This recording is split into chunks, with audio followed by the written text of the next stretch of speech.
हिंद की जय शोर चारों ओर था। घन विभेदी गर्जना का दौर भी घनघोर था। क्या गजब की दीवानगी थी, क्या गजब का उन्माद था। पाक की मुर्दानगी पे हिंद भारी था। दोस्तों, मैं बात कर रहा हूं 10 सितंबर 1965 के दिन को। 10 सितंबर 1965 का दिन भारत के एक वीर शहीद के लिए याद किया जाता है। उस वीर शहीद के लिए याद किया जाता है जिन्होंने अपने अकेले दम पे पाकिस्तानी सेना की एक बड़ी टुकड़ी को नेस्तनाबूद कर दिया था। उन्होंने पाकिस्तानी सेना की बड़ी टुकड़ी को घुटने पे बैठा दिया था। उन्होंने अपनी एक सामान्य सी माउंटेन आरसीएल जीप से पाकिस्तानी सेना के पैटेंट टैंकों के परखच्चे उड़ा दिए थे। हाँ दोस्तों, एक दो तीन नहीं, सात सात पाकिस्तानी टैंकों के परखच्चे उड़ा दिए थे। उन्हीं वीर शहीद के लिए याद किया जाता है 10 सितंबर 1965 का दिन। तो दोस्तों, 10 सितंबर 1965 के भारत और पाकिस्तान के युद्ध में किस प्रकार इस वीर ने अपना अदम्य साहस और शौर्य का परिचय दिया, ये सब जानने के लिए बने रहिए इस वीडियो के अंत तक। और अगर हाँ, आपने हमारे चैनल को सब्सक्राइब नहीं किया तो चैनल को सब्सक्राइब कीजिए और बेल आइकन बटन प्रेस करना तो बिल्कुल भी न भूलिए। दोस्तों, मैं बात कर रहा हूं 10 सितंबर 1965 के दिन को। 10 सितंबर 1965 के दिन हमारे वीर शहीद अब्दुल हमीद, उन्होंने भारत माँ को अपना सर्वोच्च बलिदान दे दिया था। 10 सितंबर 1965 को उन्होंने एक नई कहानी अपने खून से लिख डाली थी। दोस्तों, 10 सितंबर 1965 के दिन पाकिस्तान ने भारत पे दोनों ओर से हमला कर दिया। 1947 को भारत आज़ाद होता है। उसके बाद भारत सेपरेशन का दंश झेलता है। भारत और पाकिस्तान सेपरेट होते हैं, उनका दंश झेलता है। 1962 में चीन ने भारत की पीठ में छुरा घोंपता है। उसके बाद भारत की वित्तीय स्थिति काफी खराब हो चुकी थी और हम ऐसी स्थिति में नहीं थे कि किसी एक और युद्ध का सामना किया जाए। और उसके बाद क्या होता है, एक और पाकिस्तान का युद्ध, और पाकिस्तान को स्पॉन्सर कर रहा था अमेरिका। अमेरिका ने अपने अत्याधुनिक उस समय के जो टैंक थे, पैटेंट टैंक, वो पाकिस्तान को दे दिए थे। भारत के पास युद्ध में लड़ाई के लिए तकनीक में कुछ भी नहीं था। भारत के पास एक ही था, वो था अपने वीर सैनिकों का अदम्य साहस और शौर्य।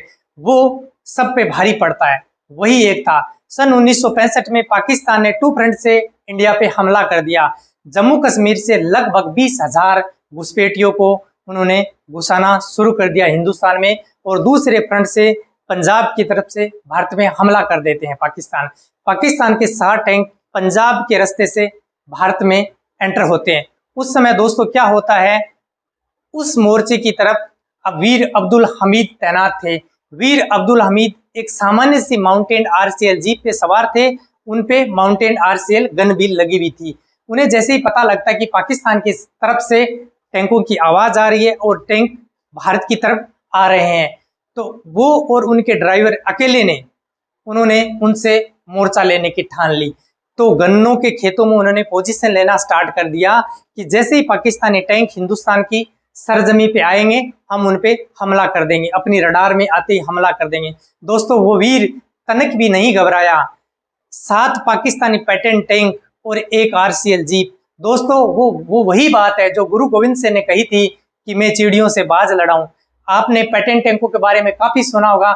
एक पैटेंट टैंक की तुलना आप ऐसे कर सकते हो कि वो एक हाथी है और एक माउंटेन आरसीएल जीप एक चींटी है।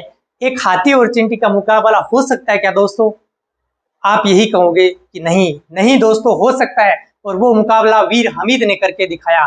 तो वीर हमीद अपनी पोजीशन ले लेते हैं। जैसे ही पाकिस्तानी टैंक आगे बढ़ते हैं, वीर हमीद अपने जो गन थी आरसीएल माउंटेन जीप से वहां से फायर करता है गोला, और उस लोकेशन पे फायर करता है, उस टैंक के सबसे कमजोर पार्ट पे हमला होता है। टैंक ध्वस्त। इस प्रकार 1 2 3 7 पाकिस्तानी टैंकों को ध्वस्त कर दिया था दोस्तों। उसके बाद पाकिस्तानी सेना को लगा कि भारत बड़ी तैयारी के साथ है। उन्हें यह नहीं पता था कि एक वीर ही तुम जैसे गिदड़ों के लिए काफी है। धीरे धीरे उन्होंने वापस बैक प्लान किया पाकिस्तानी सेना ने, और उन्हें वीर अब्दुल हमीद की जीप दिखाई दे दी। 8वें टेक से जैसे ही पाकिस्तान ने गोला फायर किया वीर अब्दुल हमीद की जीप पे, और वीर अब्दुल हमीद ने भी वापस क्रॉस गोला फायर किया उनकी तरफ से। वो गोला वीर हमीद की जीप से लगता है, और जीप के लगते ही वो वीर भारत माँ के आंचल में हमेशा हमेशा के लिए समा जाता है। भारत माँ को अपना बलिदान दे देता है और खून से अपने नई इबादत लिख के चले जाते हैं वीरता की, और उनकी गन से निकला हुआ गोला भी पाकिस्तान के 8वें टैंक को तबाह कर देते हैं। दोस्तों 10 सितंबर 1965 को अकेले वीर अब्दुल हमीद ने पाकिस्तान की बड़ी टुकड़ी को वापिस हटा दिया था, और बाकी रेस्ट ऑफ द भारतीय आर्मी थी वो जम्मू कश्मीर में लड़ रही थी। उसके बाद पाकिस्तान ने वापस रिव्यू करने की सोच ली कि यहाँ से इंडिया काफी बड़ी तैयारी के साथ आ रहे हैं, और अमेरिका ने भी अपने टैंकों पे नाज था, उन पे उन्होंने वापस रिव्यू के लिए पाकिस्तान से अपने टैंक मंगवा लिए थे। दोस्तों 16 सितंबर को उस वीर शहीद को परमवीर चक्र से नवाजा गया। दोस्तों आपको जान के बड़ा ताज्जुब होगा, अभी तक भारत में सिर्फ 21 लोगों को ही परमवीर चक्र से सम्मानित किया गया, उनमें एक था वीर अब्दुल हमीद। तो दोस्तों आपको इस मेरे वीडियो में वीर अब्दुल हमीद का शौर्य का परिचय कैसा लगा? अगर अच्छा लगा तो लाइक कीजिए, शेयर कीजिए एंड सब्सक्राइब करना तो बिल्कुल भी न भूलिए। थैंक यू दोस्तों।